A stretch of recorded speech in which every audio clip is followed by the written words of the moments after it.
Hello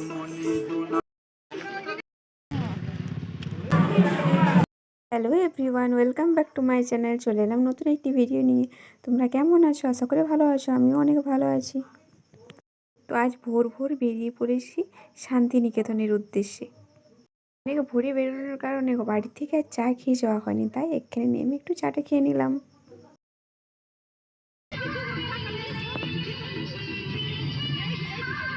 দেখো, গান শুনে শুনে আস্তে আস্তে সূর্য উঠে গেছে।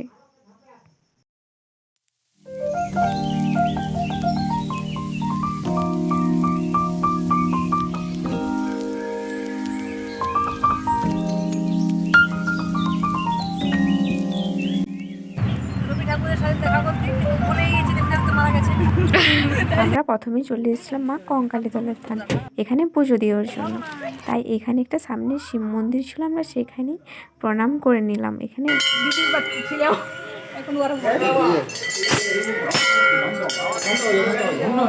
ক্যামেরা অ্যালাউ ছিল না বলে আমি আর ভিডিও করতে পারলাম না। তারপর আমরা চলে গেলাম তাকে পুজো দেওয়ার উদ্দেশ্যে। তো আমরা এখানে একটা করে ডালা নিয়ে নিলাম। এখানে 51 টাকা করে শুরু করে ডালা 101 আরও অনেক রকম ছিল। আমরা 51 টাকার ডালাগুলো নিয়ে চলে এলাম পুজো দিতে। আমরা অনেক সকালে এসেছিলাম বলে আমাদের লাইনটা একটু কম ছিল, আমরা তাড়াতাড়ি পুজো সেরে নিতে পেরেছিলাম।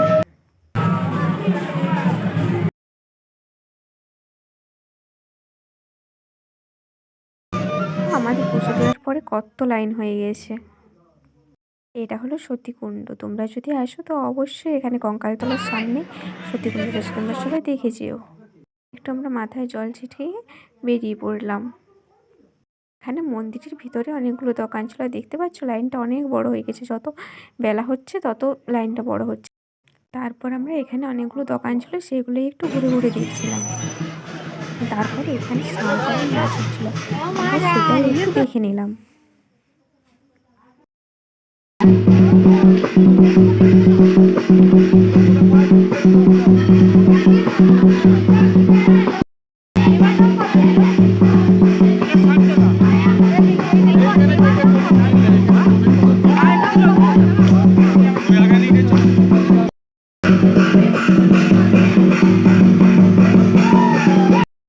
নাচ দেখার পর আমরা সোজা চলে এসেছিলাম গাড়িকে। পুজো দেওয়ার জন্য আমরা সকাল থেকে না খাবার খেয়েছিলাম, তার জন্য খুব জোর খিদে পেয়ে গেছিলো। আমরা চলে যাচ্ছি কিছু খাবার খেতে। আশেপাশে আর দোকান না পাওয়ায় একটা ঠেলায় আমরা নান আর মটরের তরকারি খেয়ে নিলাম। তারপরে আমরা এদিকে চলে এলাম, একটা পার্ক ছিল, সে পার্কটার কি নাম ছিল মনে নেই। সবাই 30 টাকা করে টিকিট কাটিয়ে ভিতরে ঢুকে গেল, আর আমার কাছে আমার আইডি কার্ডটা থাকার জন্য আমি 10 টাকায় ঢুকতে পারলাম।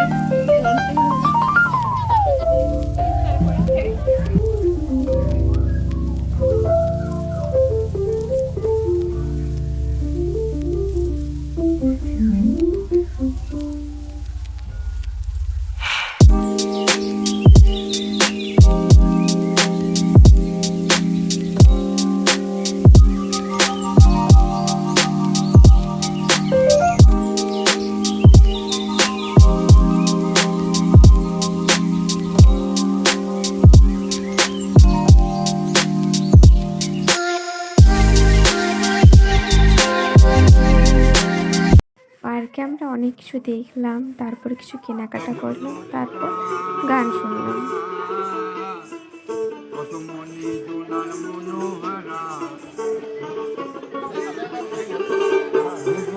আমরা পালকি দেখে আমরা বেরিয়ে পড়লাম। তারপর আমরা সোজা চলে এলাম সোনাঝুরির হাটে।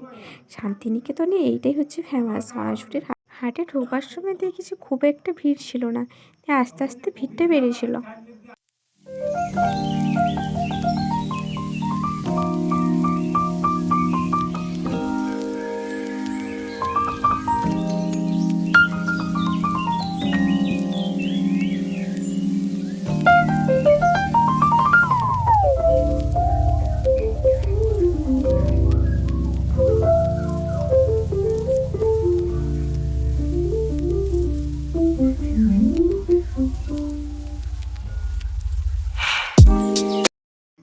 দেখাশোনা করে অনেক কিছু কিনে নিলাম। তারপর এখানে দেখো মাখা কাকু এখানে অনেক কিছু মাখা করছিল। তারপরে আমরা চলে গেলাম মালার দোকান।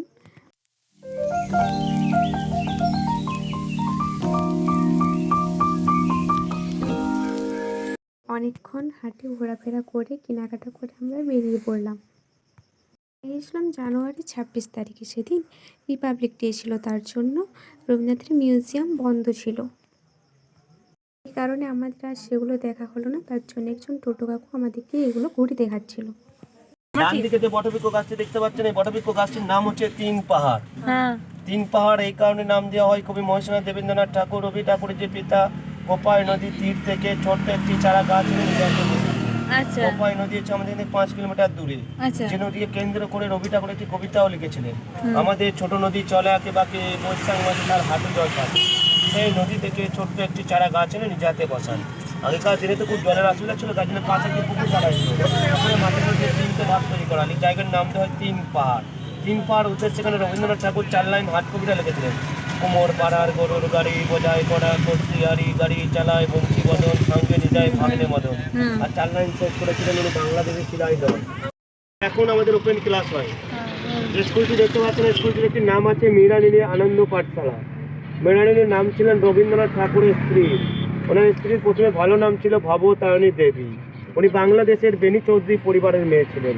রবীন্দ্রনাথ ঠাকুর ভালোবেসে নাম রেখেছিলেন মীরানীলি দেবী। তারপর রবীন্দ্রনাথ ঠাকুরের গাছের নিচে বসে ওপেন ক্লাসটা শুরু করেছেন। সেটা এখনো হয়, মর্নিং আসলে দেখতে পাবেন, রবিবার বুধবার এখানে ছুটি থাকে। বাংলা পড়াতো, এটা হেরিটেজ কমপ্লেক্স হয়ে গেছে, বুঝলেন তো।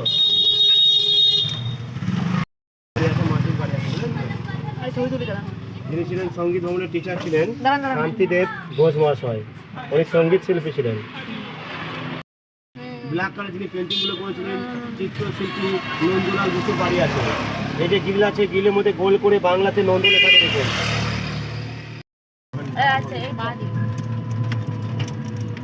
অমর্ত্য সেন হচ্ছে নোবেল জয়ী, উনি কৃষি অর্থনীতি নোবেল প্রাইজ পেয়েছিলেন।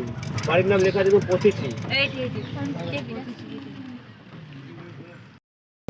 পরিবার বা এনাদিকে বলা হয় যাযাবর ফ্যামিলি।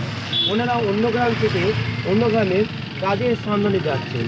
কীভাবে যাচ্ছেন দেখুন, কাঁধে একটি বাঁক তৈরি করছে, বাঁকের মধ্যে মালপত্র আছে, বা ছেলে আছে, পোষা কুকুর আছে, ওই পাশে স্ত্রী স্থানের মালপত্র। আগেকার দিনে কোনো সাইকেল গাড়ি ছিল না।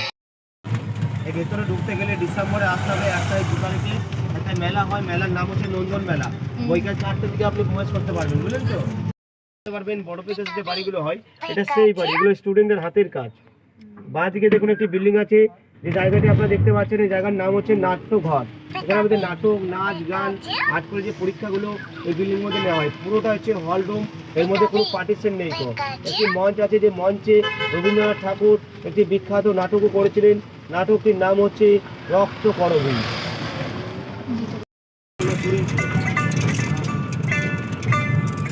কাকু আমাদের এরকমভাবে বুঝিয়ে বুঝিয়ে অনেকগুলো জায়গা দেখালো। তারপরে আমরা চলে যাচ্ছি বাড়ির উদ্দেশ্যে। আমার চার্জ না থাকার কারণে আমি আর খাবার দাবার খাওয়া ওসবের কোনো ভিডিওই করতে পারিনি। যতটুকু পেরেছি সেইটুকুই আপনাদের দেখালাম। তো তোমাদের কেমন লাগলো অবশ্যই জানিও।